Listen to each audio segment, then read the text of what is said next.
the more people hated us, the more the kids loved us. It's supposed to be violent and evil, and it's insane. What do you care? Off. Best press we ever got in our lives.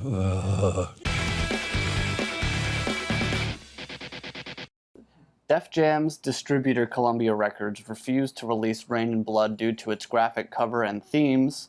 The album was distributed by Geffen, but it did not appear in the Geffen Records release schedule because of controversial this and that and whatever.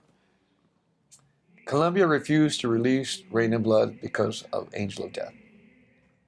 Okay, strictly because of that song. Strictly because of that song. Not that, because the album cover is really not. It had nothing to do with the album cover. It had everything to do with the song. Wow. Okay. Was it the same with Geffen not putting it in their release schedule? Geffen didn't even put their logo, their David Geffen logo on the album. It was just American. It was released through Geffen, but you know what I mean. It's like they kind of like they handled it with gloves, so they wouldn't leave their imprint on it. But Geffen, Geffen picked it up, and which I think was actually a really good opportunity for Ruben because because Columbia not releasing the album was a breach of contract. So Ruben was able to get out of that and was able to do his own thing. American is his label, right? Yeah, American is his thing.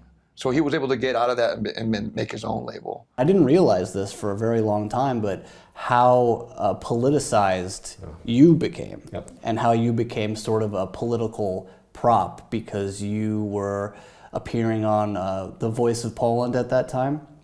And there was also that same year an election happening. So a lot of these groups, were using the fact that there was a Satanist on television as a platform for their message and sort of demonizing you to push their own agenda.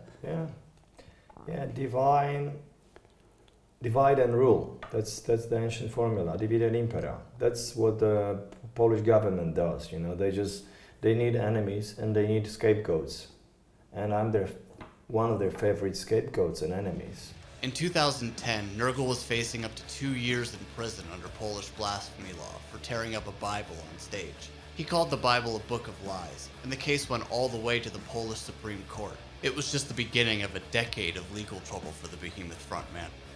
You know, regularly I'm being called to court or for like interview by the police. It's insane. With my art being radical and music being extreme and so on, so on, so on. That's why it's so it's supposed to be violent and evil, and I need those metaphors to express my disgust, my frustration, towards those institutions and objects that to me are the HIV of today's world. It says in the United Kingdom, Mary Whitehouse, a Christian morality campaigner, persuaded the BBC to ban the video for Schools Out, although the campaign did not prevent the single from reaching #1, and you sent her a bunch of flowers in gratitude for the publicity. Absolutely. That's true. We realized very early in the career, especially Shep Gordon, that the more people hated us, the more the kids loved us. There was no internet then. Everything was based on urban legend. So by the time the rumors got to England of who we were, it was so blown out of proportion that Mary Whitehouse and Leo Absey decided that they were going to be, the moral conscience of what they didn't understand is it was just like the PMRC. We're going to put this PMRC label so kids won't buy this. You couldn't put anything better on a record if you didn't want the kids to buy it than that. And as soon as they started, the British public, even the adults said, how dare you tell us what we can see and what we can't see? Who are you to tell us this? And we went right to #1, sold every ticket out at Wembley. And I sent him cigars, I sent her flowers. And we did all the great Hollywood publicity stunts in London, and they loved it. They got it. They got the idea that we stalled a truck in Piccadilly on rush hour on a Friday with a naked picture of Alice Cooper, except for a boa constrictor covering him. We all know the photo. And the great thing about it was we didn't get arrested. We didn't get anything because they went, well, good on you for doing that, you know, for doing something that ridiculous to us, you know. So the British public became our biggest allies before America did. Bulls on Parade on Saturday Night Live. It said you were originally going to play 2 songs, but you were cut to 1 when the band attempted to hang an upside-down American flag on the amplifiers. That is correct. We had, as part of our stage setup, we had upside-down American flags on the amplifiers, a sign of signal for distress. Distress, yes. And the host that night was Steve Forbes, who was a Republican presidential candidate and billionaire who has Forbes magazine, who's not a very good comedic actor, but he was the host that night. And they told us because the sponsors might be offended by the flag, Steve Forbes was the host, you have to take him down. So we took him down during rehearsal. We put him up right before we went on stage. There was a fight on the stage. Their stage hands were stronger than our stage hands and managed to pull him down, and we played the 1 song, and then there was an incident or 2 backstage, but we were asked to leave the building. We didn't get to play a second song. You know, we know the Sleep Now in the Fire video caused the New York Stock Exchange doors to close and the band to be escorted from the site. That's a gentle word for what escorted. It said it was due not just because of your presence, but due to an altercation that happened.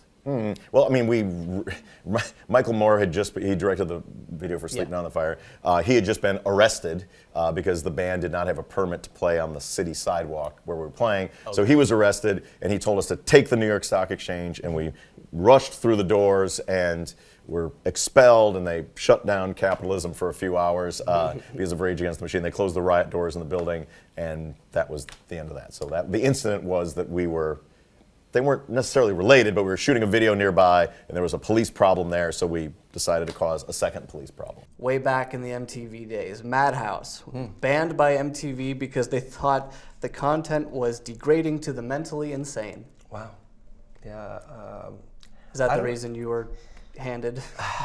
You know what? I think MTV, it's false because MTV banned Anthrax, period. I mean, you know, when was Anthrax played on MTV? A little bit. I mean, maybe a little bit. We were never one of those bands, if you think about it, that was on MTV. We never got that. If we did, we would have sold millions of records and sent it gold records, which is great. Look, in its own right. But we never had that always on MTV thing. I think Got the Time got a little bit of play, right? A little bit touch. Antisocial, a little bit. We never got to have that time that all these other bands, which is fine, because we work for it. It's all good. We're still here. Chop Suey, Wikipedia says that the song was originally titled Self-Righteous Suicide, but Columbia Records forced the band to change it to avoid controversy. It was not called Self-Righteous Suicide, it was called Suicide. Okay, gotcha. That's why in the beginning of it you hear Roll Suicide. Right. Because it was always called Suicide, never Chop Suey. And then Chop Suey is suicide chopped in half. Okay, but it was the record label that was like, this is a bit too much, guys. There was some kind of talk about it. We had to pick and choose our battles. We couldn't battle everything, so we were smart about it. We made it something cool. You know what I mean? It wasn't like we didn't want to name it that. It wasn't like we named it something light. We named it something that has a story behind it. Now, 20 years later, you're asking me about it.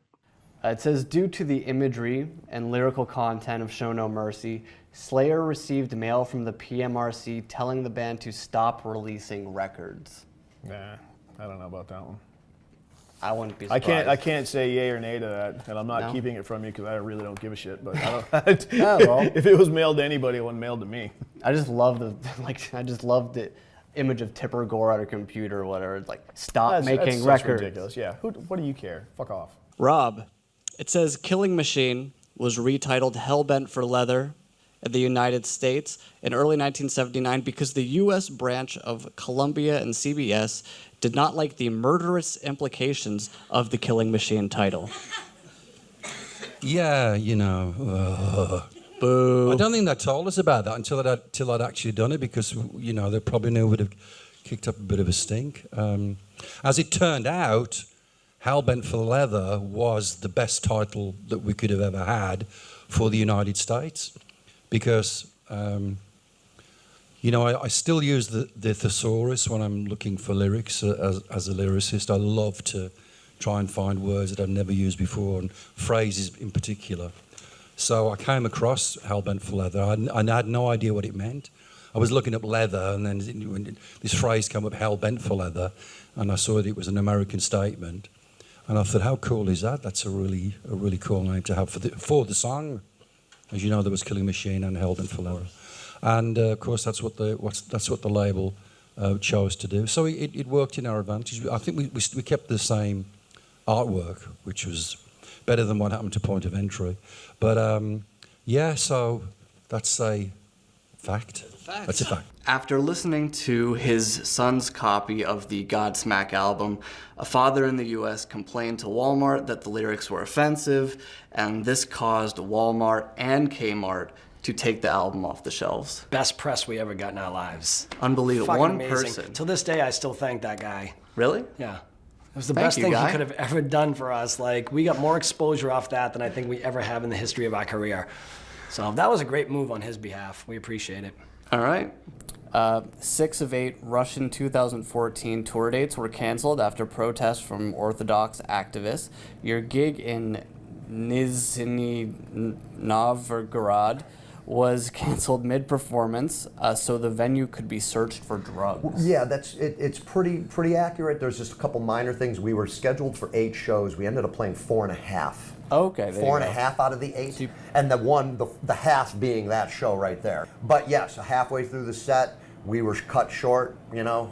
Basically told not to play, and we were told that it was a drug search. So that's what we were told. So after that all occurred, apparently, they just knew what they were doing. They're like, okay, you can resume. Oh, it's curfew, so show's over, kind of a thing. So yeah, we luckily we got half the set out of that one, but it was really unfortunate for the other 3 shows to get completely canceled, altogether, and we were ready to go. So yeah, it was, and as far as we know, it was mostly the doing of that activist.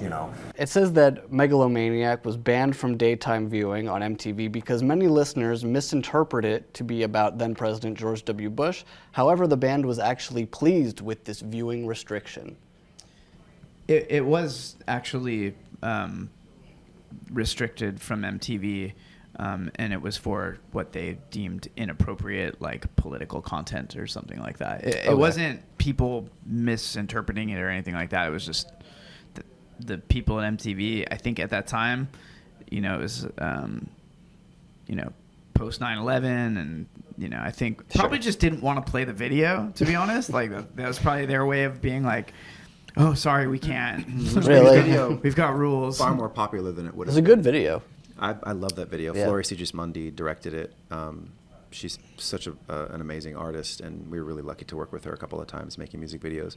But it was during it was post 9/11. It was George W. Bush, and it was an interesting time in America in that